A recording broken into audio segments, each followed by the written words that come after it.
Okay, so this is an update to the Florida Fatherhood Crisis Bill. All right, so we covered this last week, and this bill is basically it's a measure that aims to prioritize resources for fathers and help for current and former foster children. So this bill has passed in the House, and that's very good. So that's the first phase. Second, we all know it has to pass in the Senate. So the House Speaker stated that there is a fatherhood crisis in the state and the House passed a wide ranging measure that seeks to help fathers in their parenting skills. So that's good. So basically, it's going to prioritize allocating resources for fathers and help current and former foster children. Okay, so the main part of the bill is called the Responsible Fatherhood Initiative. And that will basically distribute materials that will inform fathers on effective parenting. That's really good.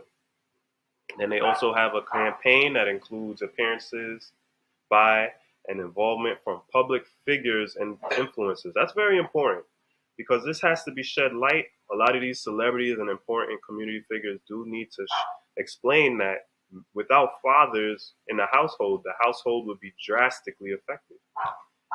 And they also state that from poverty to crime and incarceration, just about every negative outcome we see that boys face in Florida and across the country. And that all could be linked due to an absent father in the home. It's very important. And it's not just Florida, this is nationwide, this is worldwide. An absent father really has a negative impact in a lot of families. Yes, the mothers can do it, but as we all know, it was created to be man and woman, and they have kids, and together they they they build a community. They build the future. The kids are the future. You know, the department also wants to.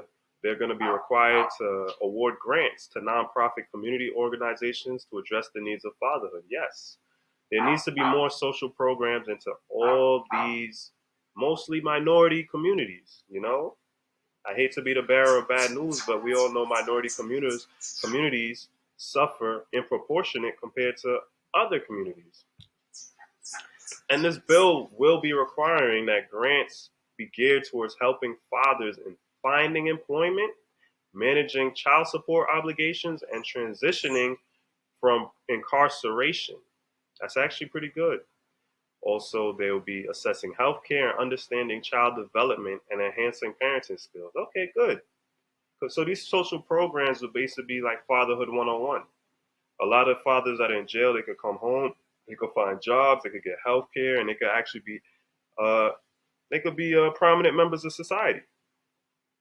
You know, they state that the breakdown of the family unit is a very pressing issue in society, and every father who leaves their family, they change the family tree forever. Their child is more likely to go to jail, receive government subsidies, and pass a generation of poverty onto their children. Very important. I like this bill. I really hope this gets passed in Florida. Maybe this could be a change.